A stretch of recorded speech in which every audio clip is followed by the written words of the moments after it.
Petri veteen. Kuuliks? Reagoi vahvasti tähän veteen. Joo. Tulee tuolta, menee koko tää alueen läpi. Petrijoki. Tulee tuolta alueen toisesta puolesta.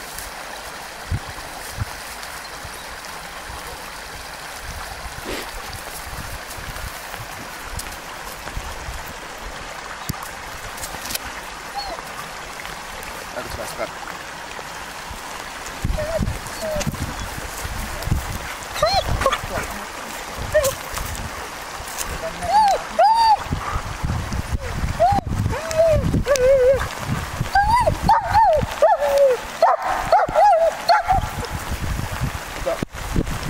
Aloitetaan itsekästä silleen, että mennään tää joenvarttoon, niin pitää vahvasti reagoida.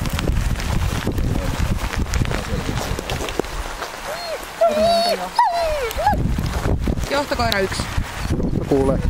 Eli ollaan tällä hetkellä edetty lähtöpisteestä noin 200 metriä ja ollaan tässä asfalttitien ja Tetrijoen risteyksessä.